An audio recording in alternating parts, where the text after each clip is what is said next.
الحمد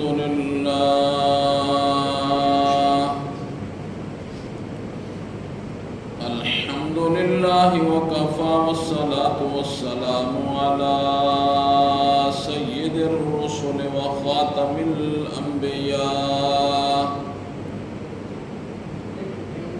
وعلى آله وصحبه وبارك وسلم، خصوصا على خلفائه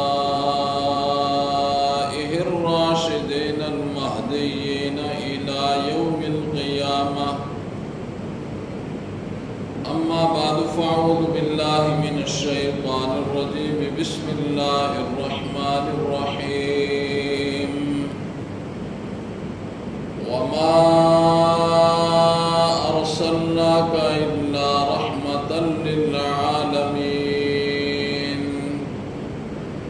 قل إنما يوحى إلي أنما إلهكم إله واحد، فهل أنتم مسلمون؟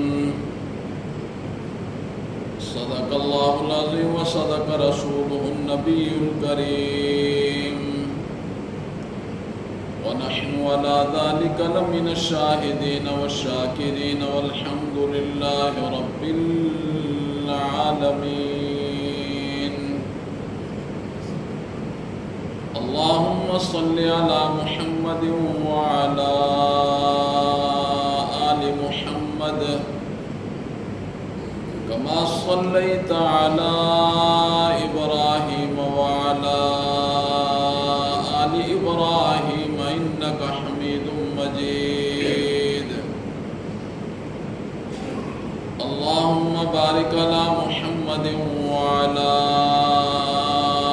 آل محمد كما باركت على إبراهيم وعلى آل إبراهيم إنك حميد مجيد.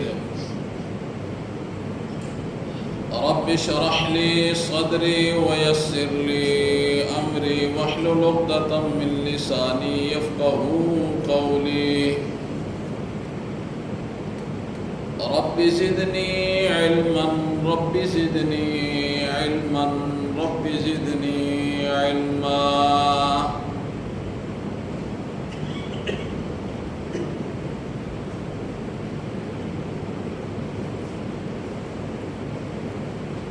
گزشتہ چند جمعوں سے امام الانبیاء خاتم النبیین حضرت سیدنا محمد الرسول اللہ صلی اللہ علیہ وسلم کی سیرت طیبہ قرآن و سنت کی روشنی میں آپ سماعت فرما رہے ہیں. آج کی اس مختصر نشست میں انشاءاللہ العزیز امام الانبیاء حضرت سیدنا محمد الرسول اللہ صلی اللہ علیہ وسلم کی سیرت طیبہ پر انشاءاللہ روشنی ڈالوں گا، اور مجھے آپ حضرات سے پوری توقع ہے کہ انشاءاللہ العزیز پوری محبت کے ساتھ امام الانبیاء کی سیرت طیبہ کو سماعت فرمائیں گے، اور عملی نیت کے ساتھ سماعت فرمائیں گے، اور پھر اللہ کے حضور ہم سب نے ہمہ وقت اللہ سے ایک دعا کرنی ہے کہ مولا ہمیں وہ ہدایت نصیب فرما جو ہدایت تجھے مطلوب و مقصود ہے، وہ ہدایت نصیب فرما۔ مولا ہم اس ہدایت کے طالب ہیں۔ امام الانبیاء کی سیرت تو خود عرش والے نے بھی بیان کی ہے۔ اللہ رب العزت نے جا بجا قرآن مجید میں امام الانبیاء کی سیرت کا تذکرہ فرمایا ہے، اور بڑے خوبصورت انداز میں تذکرہ فرمایا ہے۔ جو آیت سورہ انبیاء کی میں نے آپ حضرات کے سامنے تلاوت کی ہے، اس میں اللہ رب العزت کیا ارشاد فرما رہے ہیں؟ وَمَا أَرْسَلْنَاكَ إِلَّا رَحْمَةً لِّلْعَالَمِينَ۔ آپ تو سراپا رحمت ہیں۔ وَمَا أَرْسَلْنَاكَ، ہم نے نہیں بھیجا آپ کو الا رحمۃ للعالمین، مگر عالمین کے لیے رحمت بنا کر۔ امام الانبیاء ہر اعتبار سے ہر ایک کے لیے، ہر طبقے کے لیے رحمت بن کے آئے ہیں، لیکن سب سے بڑی رحمت وہ امام الانبیاء کی کیا ہے؟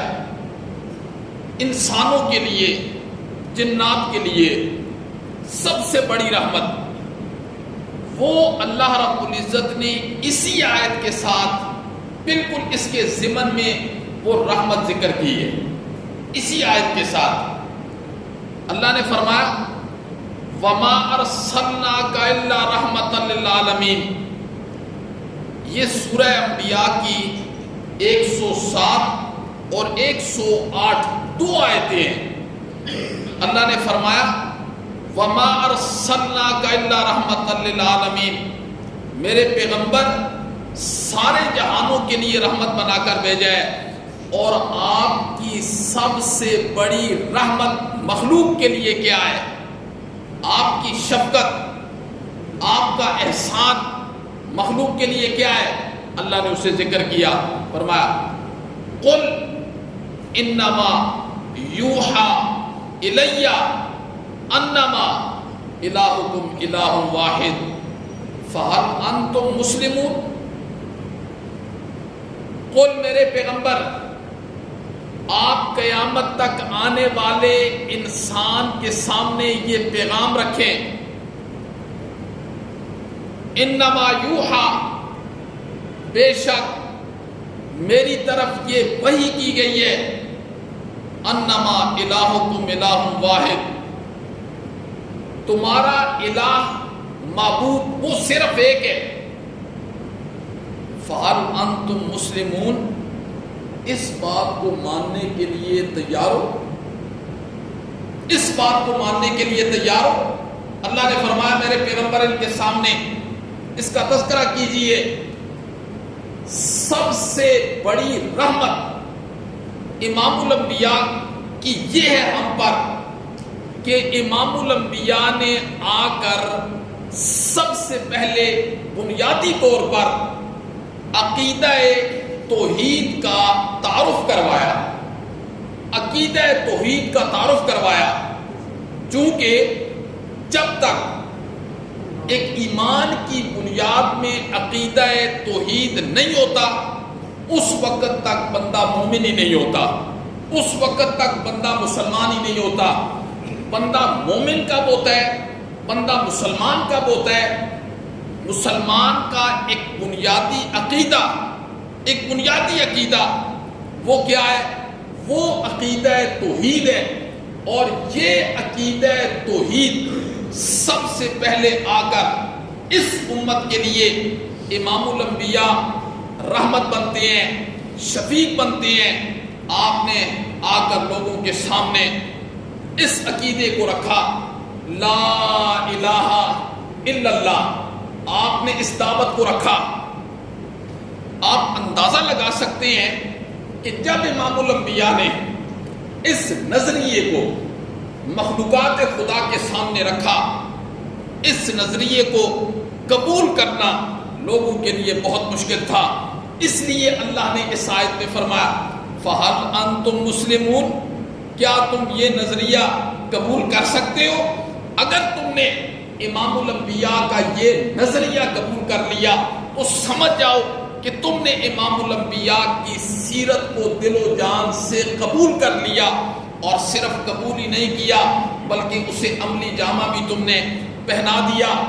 اس وقت آج سے 1500 سال پہلے آپ پیچھے چلے جائیں، جب نبی پاک صلی اللہ علیہ وسلم نے اللہ رب العزت کی اس وحی کو ذکر کیا تو بڑے بڑے سرداران مکہ نبی پاک صلی اللہ علیہ وسلم کے پاس آئے اور آ کر کہنے لگے اس عقیدے میں ذرا نرمی کیجئے، نرمی کریں، لوگ پریشان ہو گئے ہیں، یہ تو سارے کوئی قبروں کا پوجنے والا ہے، کوئی بتوں کا پوجنے والا ہے، کوئی سورج کا پوجنے والا ہے، کوئی چاند کا پوجنے والا ہے، کوئی دریاؤں کے سامنے سجدہ کر رہا ہے، کوئی چاند کے سامنے بچھا ہوا ہے، کوئی روشنیوں کو اپنا الہ بنا رہا ہے۔ آپ نے یکدم آ کر اس عقیدے کو بنیاد بنا کے اس پر بیان کرنا شروع کر دیا۔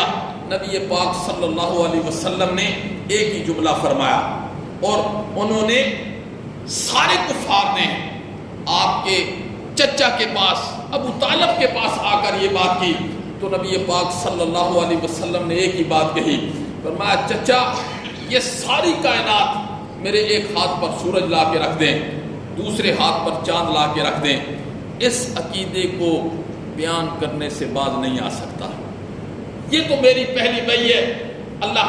تو عقیدہ توحید، عقیدہ توحید یہ مسلمان کا بنیادی عقیدہ ہے، لا الہ الا اللہ۔ آج بدقسمتی سے 98% مسلمانوں کو اس کے معنی کا نہیں پتہ ہے، الہ کے معنی کا نہیں پتہ ہے۔ عرب جو امام الانبیاء کی اس دعوت پر آگ بگولا ہو گئے تھے، سیخ پا ہو گئے تھے، اس کی بنیادی وجہ کیا تھی؟ اس کی بنیادی وجہ یہ تھی کہ وہ الہ کا معنی جانتے تھے، وہ عربی دان تھے۔ اب الہ کا معنی قرآن نے ذکر کیا ہے، لا الہ، الہ کا معنی قرآن نے ذکر کیا ہے۔ الہ وہ ہوتا ہے جس میں دو صفتیں پائی جائیں، الہ وہ ہوتا ہے جس میں دو صفتیں پائی جائیں، اور اللہ رب العزت نے اپنی وحدانیت کی دلائل جب قرآن میں دیے، اللہ رب العزت نے اپنی وحدانیت کے دلائل جب قرآن میں دیے، اور ان دلائل کے ساتھ اللہ رب العزت نے اپنی وحدانیت کو ظاہر فرمایا کہ لوگوں الہ صرف میں ہوں، معبود صرف میں ہوں، ساری کائنات کا اختیار صرف اور صرف میرے پاس ہے، ساری کائنات کو روزی فراہم کرنے والا یہ صرف اور صرف میں ہوں۔ الہ کی دو صفتیں ہیں جو قرآن نے ذکر کی ہیں، وقت نہیں ہے میرے پاس۔ قرآن نے ایک جگہ ذکر کیا الہ وہ ہوتا ہے جس میں دو صفتیں پائی جائیں۔ نمبر 1 مختار کل، الہ کی ایک صفت یہ ہے کہ الہ وہ ہوتا ہے جو کائنات کے ذرے ذرے پر اختیار رکھتا ہے، اس نے سوئی کے ناکے کے برابر بھی اپنا اختیار کسی کو نہیں دیا۔ یہ اللہ نے الہ کی صفت قرآن میں ذکر کی ہے۔ اور دوسری صفت کیا ہے الہ کی؟ عالم الغیب ہونا، عالم الغیب ہونا۔ اللہ رب العزت نے الہ کی ان دو صفتوں کو ایک جگہ نہیں، قرآن میں 20 جگہ ذکر کیا ہے۔ آپ پڑھے لکھے لوگ ہیں، آپ نے بات کو سمجھنا ہے۔ اللہ رب العزت جب اپنی وحدانیت پر بطور دلیل کے کسی چیز کو ذکر فرما دیتے ہیں، کسی چیز کو اپنی وحدانیت پر بطور دلیل کے جب کسی صفت کو، کسی چیز کو اپنی وحدانیت پر ذکر فرما دیتے ہیں، وہ صفت، وہ چیز جب مخلوق کے اندر مان لی جائے تو وہ دلیل توحید بانی نہیں سکتی ہے، وہ دلیل توحید بانی نہیں سکتی ہے۔ مثال کے طور پر اللہ نے اپنی الوہیت پر ایک دلیل پیش کی ہے قرآن میں، اور 20 جگہ قرآن میں پیش کی ہے۔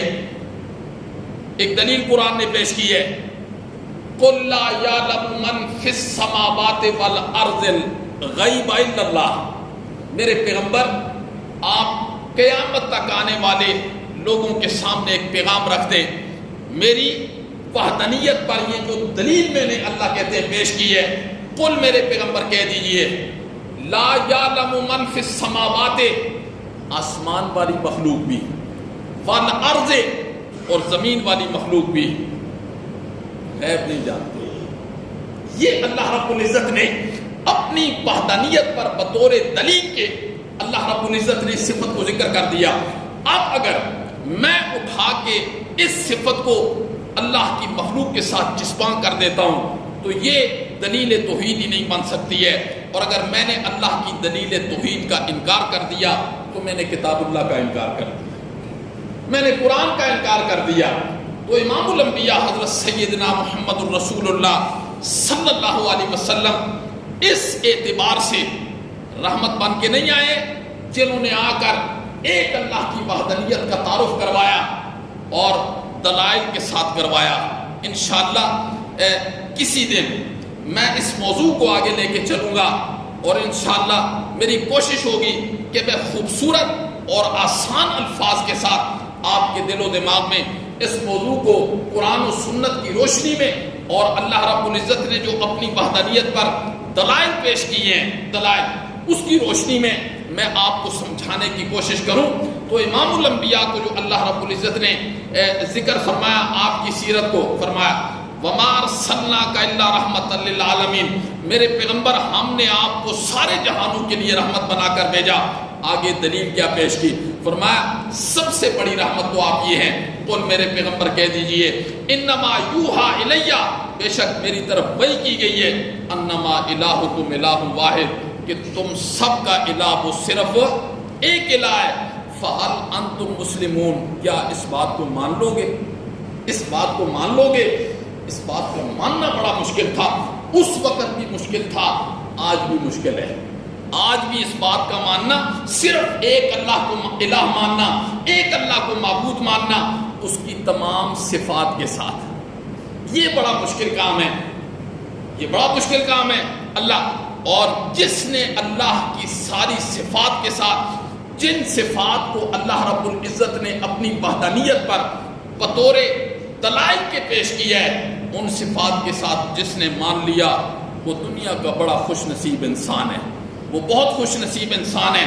اور جس نے اللہ رب العزت، اللہ کو تو سارے مانتے ہیں، کافر بھی مانتا ہے، لیکن اللہ کی صفات کے ساتھ نہیں مانتا۔ اللہ کی صفات کے ساتھ صرف اور صرف مومن ہی مانتا ہے، جس نے اللہ کو اللہ کی صفات کے ساتھ مانا، اس نے اللہ کو بھی مانا اور اللہ کی بھی مانی، اور جس نے اللہ کو مانا پر اللہ کی صفات کے ساتھ نہیں مانا، اس نے صرف اللہ کو مانا، اللہ کی نہیں مانی۔ اور کامیاب وہ ہے جس نے اللہ کو بھی مانا اور اللہ کی بھی مانی۔ اللہ اکبر۔ اللہ رب العزت نے فرمایا وَإِن تَعُدُّوا نِعْمَتَ اللَّهِ لَا تُحْصُوهَا، اللہ نے چیلنج کیا ہے، اللہ نے فرمایا میری نعمتوں کو تم شمار نہیں کر سکتے، میری نعمتوں کو تم شمار نہیں کر سکتے۔ ساری دنیا کے لوگ، ساری دنیا کے لوگ کمپیوٹر اپنے سامنے رکھ کے بیٹھ جائیں اور اللہ کی نعمتوں کو شمار کرنا شروع کر دیں، اللہ نے فرمایا میری نعمتوں کو تم شمار کر ہی نہیں سکتے۔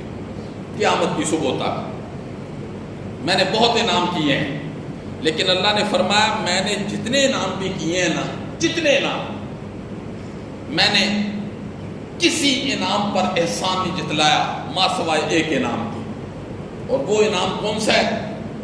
وہ امام الانبیاء کو میں نے تمہارے اندر مبعوث فرمایا، تمہارے لیے ہدایت کا ذریعہ بنایا، لقد من اللہ علی المؤمنین اذ بعث فیہم رسولا من انفسہم یتلو علیہم آیاتہ ویزکیہم ویعلمہم الکتاب والحکمہ وَإِن كَانُوا مِن قَبْلُ لَفِي ضَلَالٍ مُبِينٍ. تم تو گمراہی کے دہانے کے اوپر کھڑے تھے. امام الانبیاء کو اللہ رب العزت نے مبعوث فرمایا اور اللہ نے فرمایا یہ میرا بہت بڑا احسان ہے، میں نے نبی بھی بھیجا اور تمہارے اندر سے بھیجا. تمہارے اندر سے بھیجا کیا مطلب؟ یعنی بشر ہیں نا، تبھی تو انسانوں کے اندر سے آئے ہیں. بشر ہیں، اللہ نے فرمایا تمہارے اندر سے. تو انسان کے لیے جتنی بھی انعامات ہیں ان میں دو بہت قیمتی چیزیں ہیں. ان میں سب سے پہلی چیز ہے اسلام. سب سے پہلی چیز کیا ہے؟ اسلام. الاسلام یہدم ما کان قبلہ. اللہ اکبر. اسلام جب بندہ لے کر آتا ہے نا، پیچھے کی ساری غلطیاں اللہ معاف کر دیتے ہیں. ایک صحابی اسلام قبول کرنے لگے تھے تو کہنے لگے اللہ کے پیغمبر اسلام قبول کرنا چاہتا ہوں، میرے گناہ معاف کر دے گا اللہ؟ امام الانبیاء نے فرمایا الاسلام یہدم ما کان قبلہ. اسلام لانے سے پہلے جتنے گناہ بھی ہیں، میری بہت بڑی غلطیاں کہنے لگا. اس میں ایک ذکر یہ کی کہ اسلام سے پہلے میری بہت خوبصورت بیٹی تھی لیکن ہر طرف سے تانے آ رہے تھے کہ تیرے گھر میں بیٹی پیدا ہو گئی ہے، وہ چلنے پھرنے کے قابل ہوئی. جی میں ایک دن ماں سے کوئی بہانہ کر کے اس کو لے گیا، میں نے جنگل میں اسے زندہ درگور کر دیا. اس نے کہا بڑا لمبا واقعہ ہے. نبی پاک صلی اللہ علیہ وسلم وہ سن بھی رہے تھے اور آپ کی آنکھوں سے ایسے آنسو جا رہے تھے جیسے ساون کا بادل برستا ہے.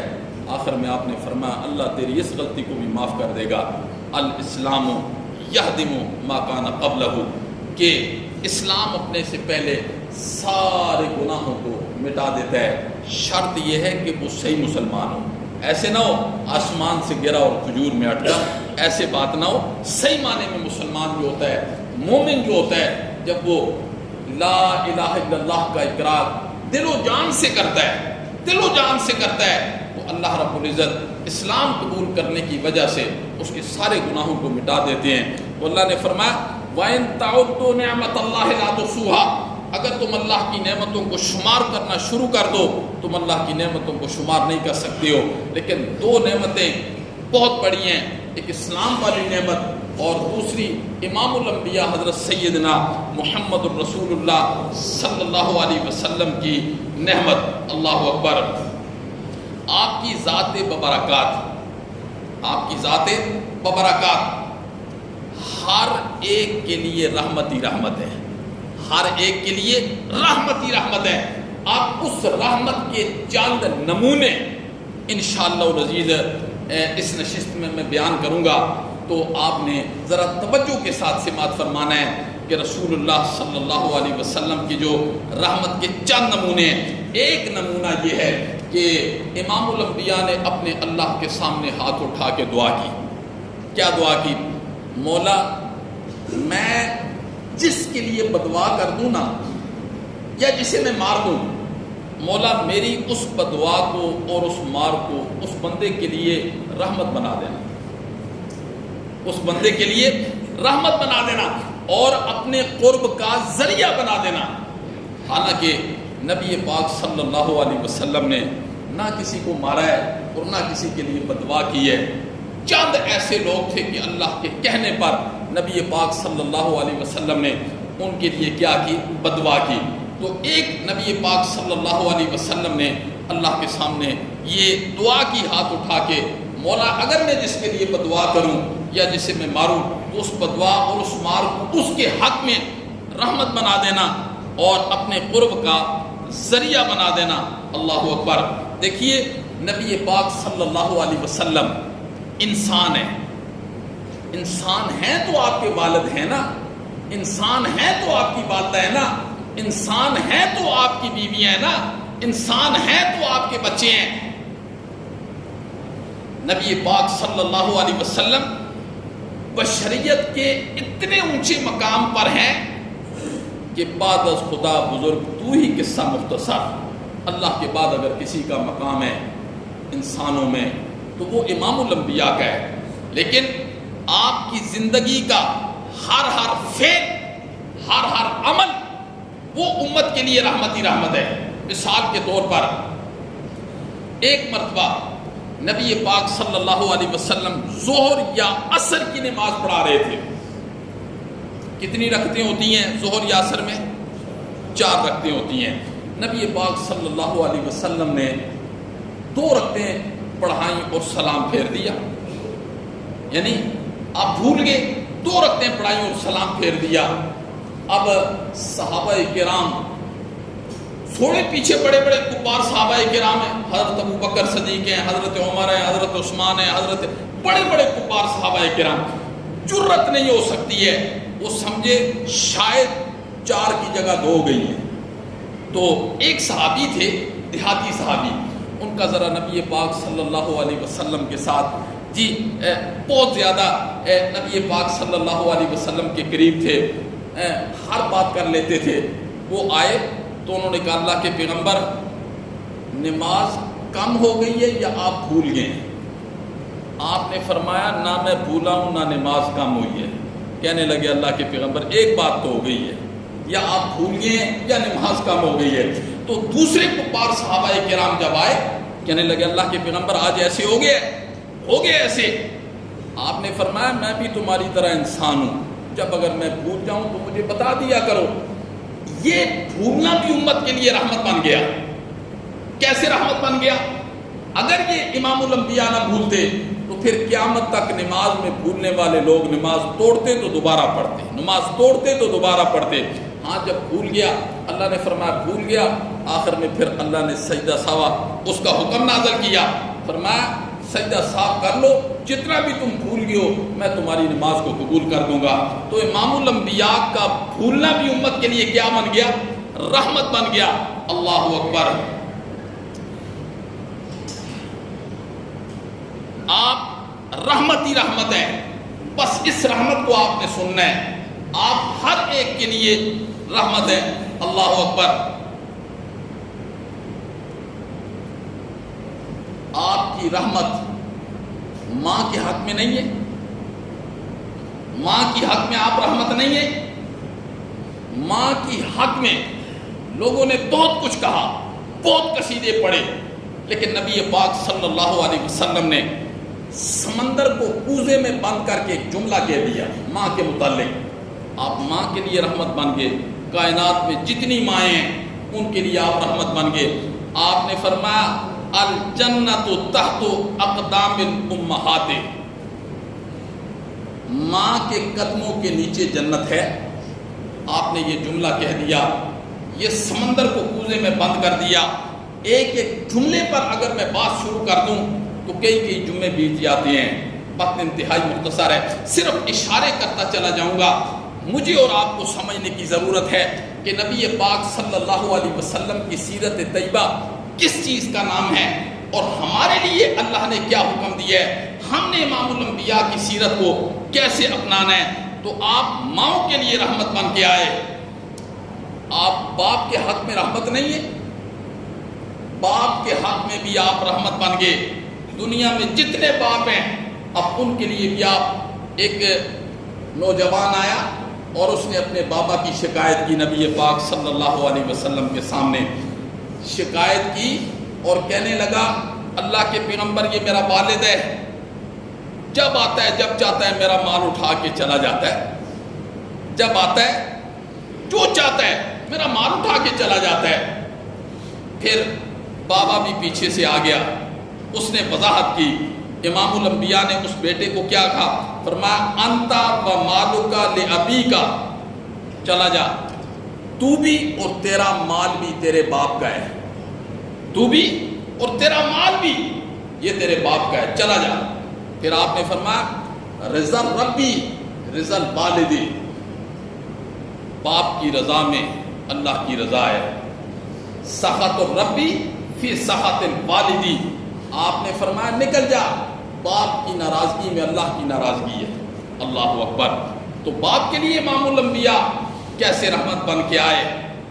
پھر سوچنا ہم نے یہ ہے کہ نبی پاک صلی اللہ علیہ وسلم ماں کے لیے بھی رحمت ہیں، باپ کے لیے بھی رحمت ہیں، اور آپ کے ارشادات بھی موجود ہیں، لیکن میرا رویہ میری ماں کے ساتھ کیسا ہے، میرا رویہ میرے والد کے ساتھ کیسا ہے، بس یہ سوچنا ہے۔ یہ آج کے یہ جملے سننے کے بعد پھر سوچنا ہے، اگر تو ہم اسی خول کے اندر ہیں جس خول میں ہمیں قرآن و سنت نے رہنے کی تعلیم دی ہے، تو پھر ہمیں اللہ کے سامنے یہ کہنا چاہیے، اللہم لک الحمد و لک الشکر، مولا تیرا شکر ہے کہ ہم اسی خول پر ہیں اور اسی سیرت پر ہیں جس سیرت کی ہمیں امام الانبیاء نے تعلیم دی ہے۔ اگر میرے اندر یہ بات نہیں پائی جاتی تو پھر مجھے سوچنا پڑے گا، مجھے اپنے آپ کو اس خول کے اندر لانا پڑے گا۔ اس لیے لانا پڑے گا کہ اگر مجھے جنت کی ضرورت ہے، مجھے اللہ کی رضا کی ضرورت ہے، مجھے اپنے آپ کو نہ چاہتے ہوئے بھی وہاں لے کے جانا پڑے گا۔ اگر بے اعتنائیوں سے میں نے زندگی گزار دی، غفلت کے ساتھ زندگی گزار دی، تو اللہ بھی وہاں پھر ہمیں بھول جائیں گے۔ تو یہ امام الانبیاء کے سیرت کے پہلو ہیں۔ آپ ماں کے لیے بھی رحمت ہیں، آپ والد کے لیے بھی رحمت ہیں، اور آپ بیٹیوں کے لیے بھی رحمت ہیں۔ بیٹی کے لیے رحمت نہیں ہے؟ اللہ اکبر۔ قرآن مجید کیا کہتا ہے مشرکین مکہ کے بارے میں، کہ مشرکین کے ہاں جب بیٹیاں پیدا ہوتی تھی نا، مشرکین کے ہاں، بس ایک طرف سے تانا، دوسری طرف سے تانا، اس کے گھر میں بیٹی پیدا ہو گئی ہے، اس کے گھر میں بیٹی پیدا ہو گئی ہے، وہ تو بیٹی والا ہے۔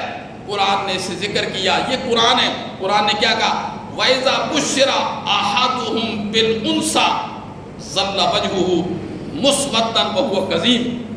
جب وہ بیٹی کی خبر سنتا تھا نا، اس کا چہرہ سیاہ ہو جاتا تھا، اس کا دل گھٹ جاتا تھا کہ میرے گھر میں بیٹی پیدا کیوں ہو گئی ہے، مجھے لوگ بیٹی والا کہیں گے۔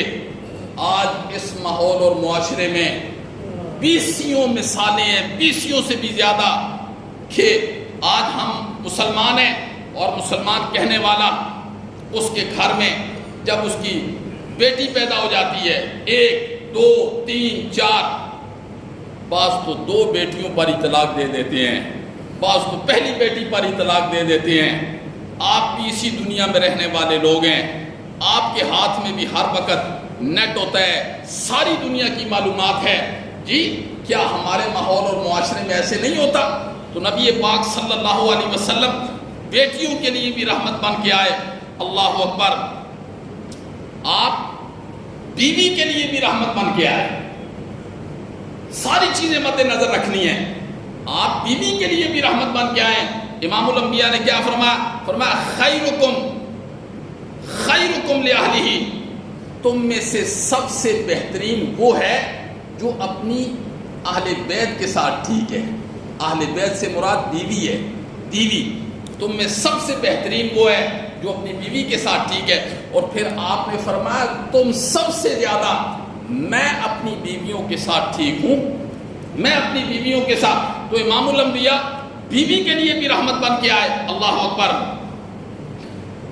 آپ کی حدیث نہیں ہے، آپ نے فرمایا جس نے محبت کے ساتھ بیوی کے منہ میں لقمہ ڈال دیا نا، اللہ اسے بھی صدقے کا ثواب عطا فرمائیں گے۔ یہ بیویوں کے لیے آپ رحمت بن کے آئے ہیں۔ اور امام الانبیاء خامنوں کے لیے بھی رحمت بن کے آئے ہیں، خامنوں کے لیے بھی اللہ کیسی رحمت بن کے آئے۔ اللہ اکبر۔ امام الانبیاء نے ارشاد فرمایا اگر میری شریعت کے اندر سجدہ جائز ہوتا، میری شریعت کے اندر جھکنا جائز ہوتا، تو میں بیوی کو حکم کرتا کہ وہ اپنے خامد کے سامنے سجدہ کرے، لیکن اللہ نے میری شریعت کے اندر جھکنے کو بھی حرام کر دیا ہے، سجدے کو بھی حرام کر دیا ہے۔ یہ آپ نے خامد کا مقام ظاہر کیا ہے شریعت کے اندر کہ خامد کا کتنا مقام ہے۔ پہلے آپ بیوی کے لیے رحمت بنے، بیوی کے مقام کو ذکر کیا کہ بیوی کا بڑا مقام ہے، پھر آپ نے فرمایا سارے خامدوں کو کہ تم میں سب سے بہترین وہ ہے جو اپنی بیوی کے ساتھ ٹھیک ہے، اور پھر آپ نے فرمایا میں سب سے زیادہ اپنی بیویوں کے ساتھ ٹھیک ہوں۔ اور پھر امام الانبیاء خامدوں کے لیے رحمت بن کے آئے۔ آپ نے فرمایا اگر میری شریعت کے اندر سجدہ جائز ہوتا تو میں ایک بیوی کو حکم دیتا کہ کہ وہ اپنے خامد کے سامنے کیا سجدہ کرے، لیکن میری شریعت کے اندر اللہ نے جھکنے کو بھی حرام کر دیا ہے اور سجدے کو بھی اللہ نے کیا کر دیا ہے، حرام کر دیا ہے۔ اللہ اکبر۔ ایک حدیث ہے، حضرت حسین بن محسن رضی اللہ تعالیٰ عنہ کہتے ہیں کہ میری پھوپھی وہ کسی کام سے رسول اللہ صلی اللہ علیہ وسلم کے پاس گئی، تو آپ نے ان سے پوچھا کہ خامن زندہ ہے؟ تو میری پھوپھی نے کہا خامن زندہ ہے۔ پھر آگے امام الانبیاء نے فرمایا تیرا اس کے ساتھ بہیو کیسے ہے، خدمت کرتی ہو اپنے خامد کی، خدمت کرتی ہو؟ اس نے کہا حضور کرتی ہوں، کبھی تھکی ہوں تو الگ بات ہے، بہرحال کرتی ہوں۔ آپ نے کیا جملے فرمایا؟ آپ نے فرمایا فانظری اینا انت منہ، دیکھ لینا کہ اپنے خامد کی خدمت کرتی ہو۔ پھر آپ نے فرمایا فإنما ہوا جنتوں کا وناروں کا، تیرا خامد تیری جنت بھی ہے اور تیری جہنم بھی ہے، تیرا خامد تیری جنت بھی ہے اور تیری جہنم بھی ہے۔ اللہ اکبر۔ آپ نے فرمایا عورتوں کے متعلق، آپ نے فرمایا جس عورت میں 4 چیزیں پائی جائیں گی، 5 وقت کی نماز عورت پڑھ لے، رمضان المبارک کے روزے رکھ لے اور اپنی عفت و اس کی حفاظت کر لے اور اپنے خامد کی تابعداری کر لے، آپ نے فرمایا جنت کے 8 دروازے اللہ اس کے لیے کھول دیں گے۔ اللہ کہیں گے جا، یہ جنت کے 8 دروازے ہیں، جس سے تیرا جی چاہے داخل ہو جا، جس سے تیرا جی چاہے داخل ہو جا۔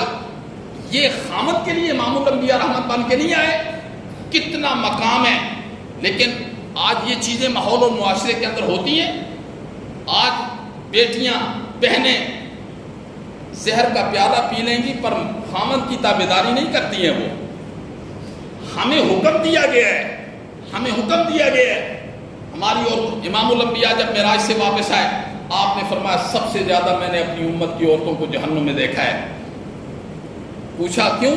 فرمایا تو لام تان زیادہ کرتی ہو، دوسرا خامدوں کی نافرمان۔ عورت کے لیے یہی کام ہے، عورت کے لیے سب سے بڑا کام اپنے خامد کی تابعداری ہے، اپنے خامد کی فرما برداری ہے، 5 وقت کی نماز ہے، روزہ ہے، اپنی عزت کی حفاظت ہے۔ امام الانبیاء نے فرمایا بس یہی کام کرے، اللہ اس کے لیے جنت کے 8 دروازے کھول دیں گے۔ اور یہ کام بڑا مشکل کام ہے، بیوی بننا آسان کام ہے، پر اسے موت کے دم تک نبھانا اور اپنے خامد کو راضی کرنا، اس سیرت پر عمل کرنا بڑا مشکل ہے، اور خامدوں کے لیے بھی بڑا مشکل ہو گیا۔ اپنی بیویوں کے ساتھ صحیح انداز سے چلنا، ان کے ساتھ صحیح انداز سے چلنا یہ بہت مشکل ہو گیا ہے۔ تو امام الانبیاء خامدوں کے لیے بھی رحمت بن کے آئے ہیں۔ اللہ ایک حدیث کے اندر کیا آتا ہے؟ ایک حدیث کے اندر آتا ہے عورت گھر میں، امام الانبیاء نے فرمایا کہ خامد کی اجازت کے بغیر وہ نفلی روزہ بھی نہیں رکھ سکتی ہے، خامد کی اجازت کے بغیر نفلی روزہ بھی نہیں رکھ سکتی ہے۔ عموماً یہ باتیں دیکھنے میں آئی ہیں، بڑی بڑی لمبی تسبیحیں ہیں، تہجد ہے، نمازیں ہیں، مصلے ہیں، پر خامد کی تابعداری نہیں ہے، اس کی اطاعت نہیں ہے، عبادت۔ حالانکہ حدیث کے اندر آتا ہے 2 آدمی ایسے ہیں کہ ان کی عبادت ان کے سر سے اوپر بھی نہیں جاتی ہے۔ ایک بھاگا ہوا غلام جب تک کہ وہ اپنے آقا کے پاس نہ آ جائے اور اس کا آقا اس سے راضی نہ ہو جائے، امام الانبیاء نے فرمایا اس وقت تک اس کی نماز اس کے سر سے بھی اوپر نہیں جاتی ہے۔ اور دوسری وہ عورت جس کا خامد اس سے ناراض ہو، اور ناراض بھی صحیح ہو، صحیح ناراض ہو، ناراضگی بھی صحیح ہو، اور اس عورت کی کوئی عبادت اس کے سر سے اوپر نہیں جائے گی، ساری زندگی کرتی رہے گی۔ یہ نبی پاک صلی اللہ علیہ وسلم کی سیرت ہے، اور آپ ایک ایک کے لیے رحمت بن کے آئے ہیں۔ ہمیں ہر ایک آدمی کو، چاہے وہ خامد ہے، چاہے وہ بیوی ہے، چاہے وہ باپ ہے، چاہے وہ بیٹا ہے، چاہے وہ ماں ہے، ہر ایک کے لیے نبی پاک صلی اللہ علیہ وسلم رحمت بن کے آئے ہیں۔ وما ارسلناک الا رحمۃ للعالمین، اور ہر ایک کو ان تعلیمات کے مطابق زندگی گزارنا بڑا ضروری اور لازمی ہوگا، اور جب تک ان تعلیمات کے مطابق زندگی نہیں گزاریں گے تو جنت کے دروازے بھی ہمارے لیے اللہ کبھی بھی نہیں کھولیں گے۔ یہ قرآن، یہ حدیث، یہ سنت ہے، یہ انبیاء کا آنا ہے، یہ آسمانوں سے کتابیں نازل ہونا ہے، یہ کیا چیز ہے؟ یہ کیا چیز ہے؟ پھر اللہ نے ہماری ہدایت کے لیے انبیاء کو بھیجا، کتابوں کو بھیجا، علماء کو بھیجا، جی پھر مبلغین کو بھیجا۔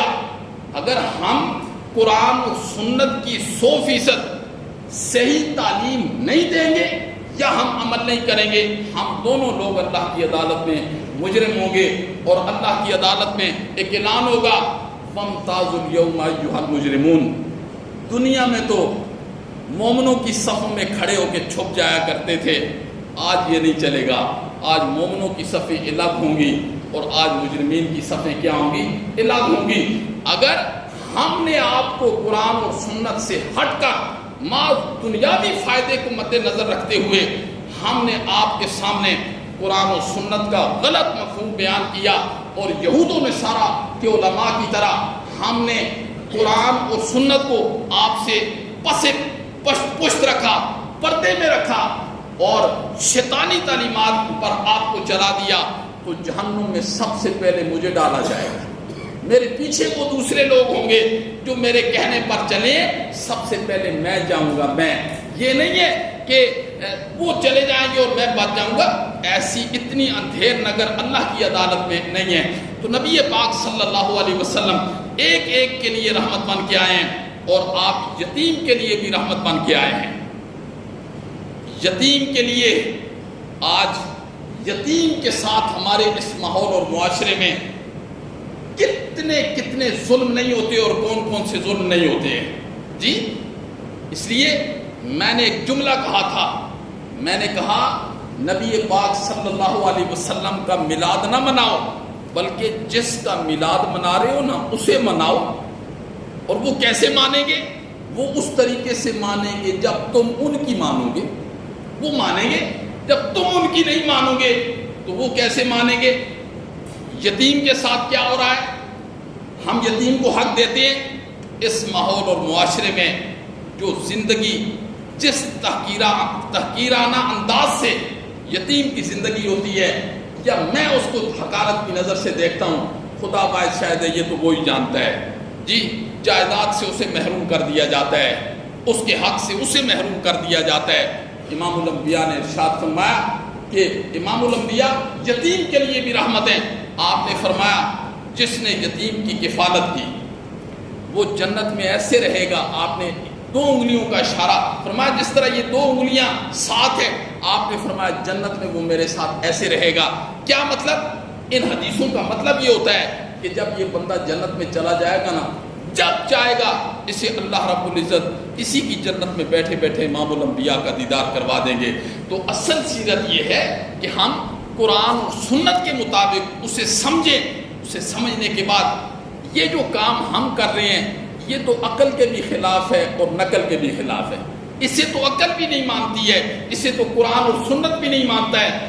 اس لیے جس اور عقل یہ اللہ کی عطا ہے، جسے بات سمجھ آ گئی نا، یہ اللہ کی عطا ہے، جسے قرآن نے فرمایا ذالک فضل اللہ یؤتی من یشاء، یہ اللہ کا فضل ہے۔ ابو جہل کو پتہ ہے کیا کہا جاتا تھا؟ ابو جہل کو مکہ والے ابو جہل کو کس نام سے پکارتے تھے؟ ابو جہل کو کہتے تھے ابو الحکم، یعنی اتنا عقل مند انسان ہے یہ دنیاوی اعتبار سے، اسے ابو الحکم کہا جاتا تھا، حکمتوں کا باپ۔ لیکن نبی پاک صلی اللہ علیہ وسلم نے اسے کیا لقب دیا؟ ابو جہل۔ قیامت تک جتنے جہالا آئیں گے یہ ان کا لوگ اسے ابو الحکم کہہ رہے ہیں، یعنی اتنا دنا آدمی ہے۔